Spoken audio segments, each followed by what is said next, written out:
Setelah Xiaoyan berhasil mendominasi pertarungan dan membuat Feng Qing'er terluka parah, Xiaoyan pun lantas mencengkram erat leher Feng Qing'er sembari menunjukkan niat membunuh di wajahnya. Hasil akhir semacam ini secara alami telah melebihi harapan dari semua orang. Bakat serta kekuatan Feng Qing'er adalah sesuatu yang hanya muncul satu abad sekali. Tak disangka sosok yang digadang-gadang sebagai jenius terbaik di generasi ini akan dikalahkan oleh pemuda tak dikenal seperti Xiaoyan. Di antara para ahli yang hadir, Lei Zunze jelas adalah orang yang paling terkejut dengan hasil pertarungan ini. Selain itu, kemenangan tersebut juga akan mempermudah Xiaoyan pergi dari markas Pavilion Fenglai sesuai dengan perjanjian yang mereka sepakati sebelumnya. Di sisi lain, Feitian dan para tetua lainnya pun hanya bisa terdiam. Setelah menyaksikan teratai Buddha sebelumnya, kini mereka tidak berani lagi meremehkan Xiaoyan. Dibandingkan dengan anggota Pavilion Fenglai yang terlihat suram, wajah Feng Zunze tampak dipenuhi senyuman. Penampilan Xiaoyan hari ini benar-benar berhasil membuatnya terpukau. Dia sangat ingin tahu di manakah Yalo mendapatkan murid berbakat sepertinya. Sementara itu di arena kompetisi, kondisi Feng Qing'er tampak semakin memburuk.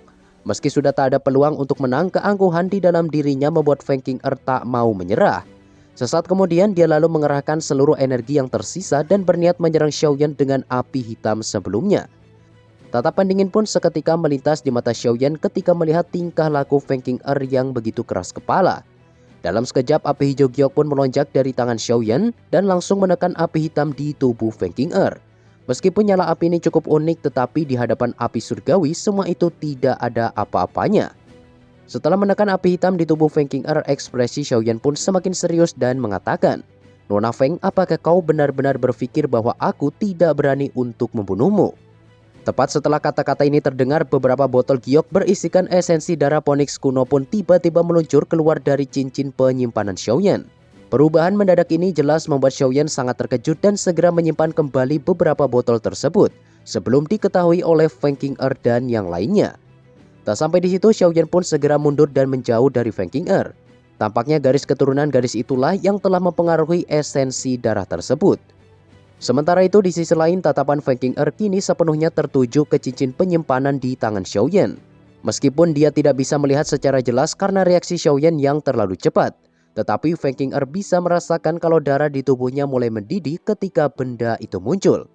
Setelah merenung dan memikirkan segala kemungkinan, Feng Qing'er pun perlahan bergumam dan menduga kalau benda itu kemungkinan besar adalah esensi darah dari klannya. Dengan penuh keyakinan, Feng Qing'er lantas menatap ke arah Xiaoyan dan berkata, "Serahkan benda itu kepadaku. Xiaoyan, kau benar-benar sudah keterlaluan. Kau bahkan berani mengambil sesuatu yang dimiliki klan Ponik Iblis Surgawi." Perubahan di atas arena ini secara alami membuat Lei Zunze seketika berdiri dari tempat duduknya dan bergegas menghampiri Feng Qing'er untuk mengetahui apa yang sebenarnya terjadi. Tidak hanya Lei Zunze, Feng Zunze juga ikut turun ke arena dan muncul di depan Xiaoyan. Dengan suara pelan dia lalu mengatakan, "Menang kalah adalah hal yang biasa dalam sebuah kompetisi.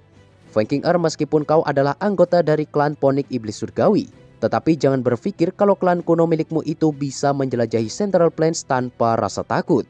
Sambil tertawa dingin, Feng Qing'er pun menjawab kalau sebelumnya dia jelas merasakan keberadaan esensi darah klannya di tangan Xiaoyan. Dengan status Feng Zunze di dataran tengah, Feng Qing'er yakin dia seharusnya tahu aturan yang berlaku dalam klan Ponik Iblis Surgawi, di mana semua bagian tubuh terutama esensi darah dari anggota klan yang sudah mati tidak boleh jatuh ke tangan orang luar. Dan tindakan Xiaoyan ini bisa dianggap telah melanggar tabu terbesar di dalam klannya. Jika masalah ini sampai menyebar, pasukan tim penegak hukum dari klan Ponik Iblis Surgawi pasti akan langsung bertindak. Senyum di wajah Feng Zunze pun perlahan menghilang. Bagaimanapun dia jelas mengerti seberapa kuat klan kuno tersebut. Tak berselang lama, Xiaoyan pun tiba-tiba bersuara dan mengatakan, "Nona Feng, aku sungguh tak mengerti dengan apa yang baru saja kau katakan. Sebaiknya kau tidak menuduhku melakukan sebuah pelanggaran serius semacam itu. Jika kau ingin menghukum seseorang tanpa alasan, maka kau harus siap untuk menerima akibatnya." Perkataan Xiaoyan itu jelas membuat Feng Qing'er merasa semakin kesal dan mengatakan, "Jika kau sungguh berani, maka biarkan aku untuk memeriksa cincin penyimpananmu itu." Permintaan Feng Qing'er ini jelas sudah terlalu berlebihan bagi semua orang, terutama di mata Feng Zunze. Dengan ekspresi serius dia lalu berkata, "Meskipun Pavilion Bintang Jatuh tidak bisa dibandingkan dengan klan Phoenix Iblis Surgawi, tetapi kami bukanlah sesuatu yang bisa ditindas oleh orang lain. Sebagai generasi muda, kau sebaiknya tidak bertindak terlalu arogan." Setelah melihat Feng Zunze yang mulai terbawa amarah, Feng King Er pun jelas tidak berani mengatakan apa-apa lagi untuk menentang Master Douzun sepertinya. Namun karena esensi darah tersebut sangat berguna bagi klannya, terlebih esensi darah ini juga bisa membantu memperkuat garis keturunan mereka. Feng King Er pun tidak mau menyerah dan bertekad untuk merebutnya dari tangan Xiaoyan. Dengan ragu-ragu dia lalu berkata, tak masalah jika kau tidak mengizinkanku untuk memeriksa cincin penyimpanannya. Namun aku harus tetap menggunakan keterampilan khusus dari klan kuno milikku. Jika masih tidak menghasilkan apa-apa, maka aku akan meminta maaf di hadapan semua orang. Meskipun permintaan Feng King Er kali ini terdengar cukup masuk akal, tetapi Feng Zunze masih merasa sangat khawatir. Jika Xiaoyan sampai terbukti memiliki esensi darah dari klan Ponik Iblis Surgawi seperti yang dikatakan oleh Feng King Er, maka masalah ini akan menjadi sangat sulit untuk diselesaikan. Demi menghilangkan kecurigaan itu, Xiaoyan pun perlahan mengangguk dan akhirnya mengizinkan Feng King Er untuk memeriksa tubuhnya dengan keterampilan khusus dari klan Ponix Iblis Surgawi. Keputusan Xiaoyan ini tentu membuat semua orang tertegun, bahkan termasuk Feng King Er sendiri. Namun karena Xiaoyan sudah setuju, Feng King Er pun tak membuang waktu lagi dan segera mengeluarkan setetes darah dari ujung jarinya. Sesaat kemudian tetesan darah itu pun perlahan berubah menjadi sebuah tulisan segel misterius dan berhenti tepat di hadapan Xiaoyan. Sebuah cahaya merah pun perlahan menyebar dari segel tersebut dan mulai memindai seluruh bagian tubuh Xiaoyan termasuk cincin penyimpanannya. Namun sampai sejauh ini tidak ada satupun keanehan yang muncul. Setelah pencarian berlangsung cukup lama, segel itu pun perlahan memudar dan akhirnya terserap kembali ke dalam tubuh Feng King Er. Hasil pencarian ini secara alami membuat Feng King Er merasa tidak terima dan meminta Xiaoyan agar segera mengeluarkan esensi darah yang sudah dia sembunyikan. Bagaimanapun dia sangat yakin kalau item yang meluncur dari cincin penyimpanan Xiaoyan sebelumnya tidak lain dan tidak bukan adalah esensi darah dari klan miliknya. Feng Zunze yang berada di depan Xiaoyan pun sontak berteriak dengan suara dingin. Jika kau terus menimbulkan masalah, maka jangan salahkan Yang Mulia Douzun ini karena tidak memberikan wajah pada klan Ponix Iblis Surgawi milikmu. Sebagai seorang guru, Lei Zunze pun perlahan maju dan meminta Feng King Er untuk tidak memperpanjang masalah ini. Terlepas dari seberapa kuat dia ingin menerkam Xiaoyan, pada saat ini Feng King Er tetaplah murid dari Lei Zunze. Oleh sebab itu dia pun akhirnya mengalah dan memendam semua kekesalannya.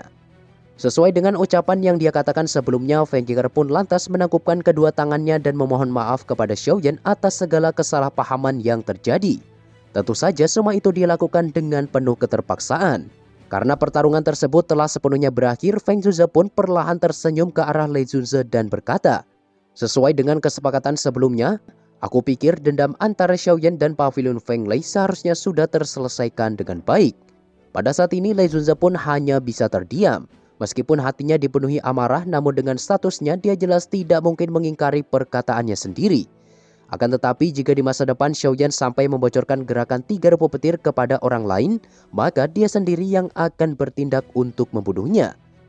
Feng Zunze pun perlahan tertawa sembari menatap area di sekitarnya. Setelah pertarungan sengit antara Xiaoyan dan juga Feng King Er, kompetisi yang diadakan 4 pavilion jelas tidak mungkin bisa dilanjutkan lagi. Dalam hal kekuatan, Feng King Er bisa dikatakan sebagai yang terkuat di antara 3 jenius lainnya. Oleh karena itu, Feng Zunze menyarankan pemenang dari kompetisi kali ini akan diberikan kembali kepada Pavilion Feng Lei. 2 elit dusun yang tersisa pun hanya bisa menganggukkan kepala mereka dan menyetujui saran dari Feng Zunze tersebut. Karena semua urusan sudah terselesaikan, Feng Zunze pun lantas pamit dan bergegas pergi meninggalkan area pegunungan Pavilion Feng Lei bersama Xiaoyan, Lin Yan, dan juga Mu Qingluan. Setelah kepergian kelompok Feng Zunze, 2 pavilion lainnya pun ikut pamit dan pergi meninggalkan arena kompetisi. Pada saat ini hanya tersisa anggota dari Pavilion Feng Lei yang berada di arena kompetisi tersebut. Sesaat kemudian Lei Zunze lantas menyapu pandangannya ke arah Feng King Er dan mengatakan, jika kau memang yakin Xiaoyan memiliki esensi darah itu, maka kau harus segera kembali dan melaporkan masalah ini kepada klanmu. Dengan begitu, para petinggi yang ada di klan Ponix Iblis Surgawi pasti akan bertindak dan menangkap Xiaoyan. Bahkan jika orang-orang dari Pavilion Bintang Jatuh ikut campur, seharusnya hal ini tidak akan menjadi masalah besar bagi eksistensi kuat seperti mereka. Sementara itu, di sisi lain, kelompok Feng Zunze kini telah sepenuhnya keluar dari area pegunungan Pavilion Feng Lei. Hal ini secara alami membuat Xiaoyan merasa lega dan perlahan mengeluarkan nyala api hijau giok di telapak tangannya. Di bawah suhu api yang sangat panas itu terlihat ada beberapa tetesan darah yang mengandung riak energi menakutkan tercampur di dalamnya. Pemandangan ini sontak membuat Feng Zunze dan yang lainnya terkejut bukan main. Mereka sungguh tak menyangka Xiaoyan ternyata menyembunyikan esensi darah tersebut di dalam api surgawi. Pantas saja Feng Qing'er tidak bisa menemukannya bahkan setelah menggunakan keterampilan khusus dari klan Phoenix miliknya. Menurut pengamatan Mu Qingluan, esensi darah Phoenix kuno di tangan Xiaoyan adalah sesuatu yang hanya bisa disempurnakan melalui Phoenix iblis surgawi yang sudah mencapai kelas Douzun. Bagaimanapun Mu Qingluan berasal dari klan burung mitikal yang tidak berbeda jauh dengan klan Phoenix kuno tersebut. Oleh sebab itu dia sangat memahami betapa berharganya tetesan darah itu. Ekspresi Feng Zhuze pun seketika berubah ketika mendengar hal ini. Kekuatan Phoenix iblis surgawi di tingkat Douzun adalah eksistensi yang sangat ditakuti bahkan di seluruh wilayah dataran tengah. Bahkan jika para setan tua ini mati, mereka pasti akan kembali ke altar pensucian klan mereka. Lantas bagaimana bisa esensi darah yang sangat berharga itu jatuh ke tangan Xiaoyan? Sesaat kemudian perubahan yang sangat aneh pun mulai terjadi pada tubuh Xiaoyan. Menurut penglihatan Feng Zhuze, sepertinya masih ada tetesan darah Phoenix kuno yang tertinggal di dalam tubuh Xiaoyan dan tak bisa dikeluarkan. Lin Yan yang merasa cemas pun segera bertanya apa yang harus mereka lakukan untuk menyelamatkannya. Mu Qingluan pun menjelaskan kalau esensi darah Phoenix kuno pada dasarnya mengandung kekuatan garis keturunan klan Phoenix iblis surgawi, sehingga sangat mustahil bagi manusia biasa untuk menyerapnya. Jika seseorang mencoba menyerap esensi darah tersebut secara paksa, kemungkinan besar tubuhnya akan langsung meledak. Satu-satunya hal yang bisa mereka lakukan saat ini adalah membantu Xiaoyan untuk mengeluarkan esensi darah Phoenix kuno yang tersisa di dalam tubuhnya itu. Namun di situ Feng Zhuze memberitahu kalau metode ini sudah tidak bisa lagi digunakan. Semua itu dikarenakan tetesan darah tersebut tampaknya sudah menyebar ke seluruh tubuh Xiaoyan karena suhu panas yang dipancarkan api surgawi. Jika Feng Zhuze sampai campur tangan dalam masalah ini, takutnya dia hanya akan memperburuk kondisi tubuh Xiaoyan. Oleh sebab itu mereka berharap Xiaoyan bisa mengusir darah kuno itu dengan kekuatannya sendiri. Beberapa saat kemudian retakan garis merah pun perlahan muncul di permukaan kulit Xiaoyan. Tidak hanya penampilan luarnya saja yang berubah, tetapi bagian dalam tubuhnya juga benar-benar sangat kacau. Keganasan yang terkandung di dalam darah kuno tersebut menimbulkan rasa sakit yang tiada habisnya. Beruntung hanya satu tetesan darah saja yang terpecah. Jika sebelumnya 3 tetesan yang tersisa ikut terbakar api surgawi, kemungkinan tubuh Xiaoyan akan langsung meledak saat itu juga. Sambil menyalurkan kekuatan spiritual miliknya, Xiaoyan pun perlahan mulai mempelajari situasi di dalam tubuhnya. Berkat kekuatan spiritual Xiaoyan yang setara dengan alkemis tingkat 7, dia pun akhirnya berhasil mengumpulkan esensi darah Phoenix kuno yang menyebar menjadi satu dan segera membungkusnya dengan api surgawi. Suhu panas yang dipancarkan api hijau giok ini pun terus meningkat hingga membuat keganasan yang terkandung di dalam esensi darah tersebut perlahan melemah. Setelah pembakaran berlangsung cukup lama, esensi darah Phoenix kuno itu pun akhirnya berhasil disempurnakan dan berubah menjadi kabut energi yang sangat murni. Sejumlah kecil energi kabut itu pun tampak merembes keluar dari kuali api dan menyatu ke setiap bagian tubuh Xiaoyan.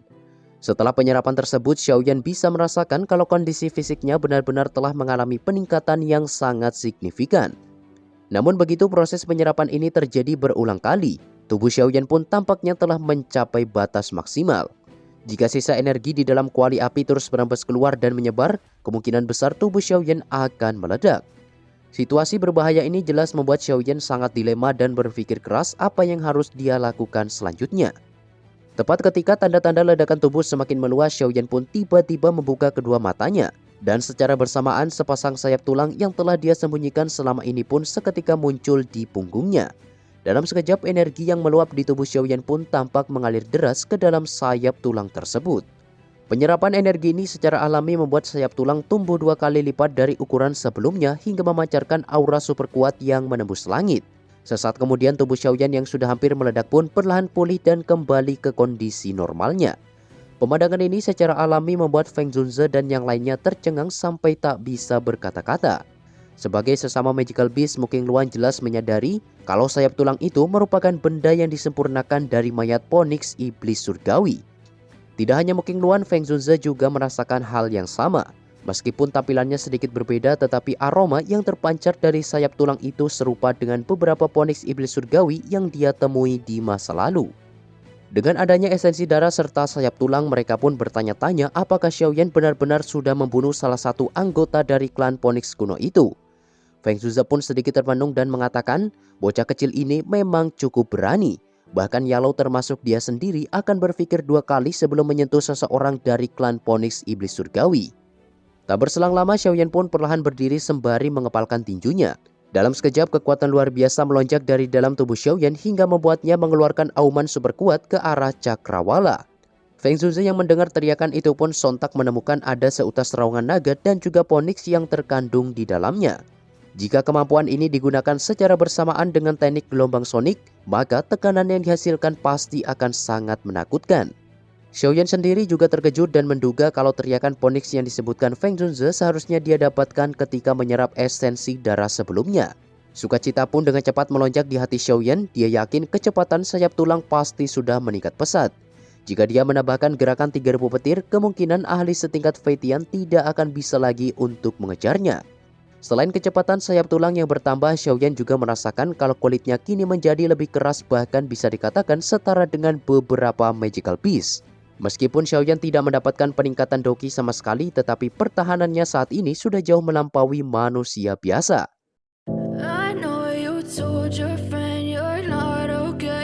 Oke, kurang lebih seperti itulah spoiler pembahasan BTTH Season 5 episode 104 part 2-nya. Dan untuk spoiler pembahasan selanjutnya akan Mimin upload secepatnya guys ya. Thanks buat kalian yang sudah menonton video ini dari awal sampai akhir, and see you next time.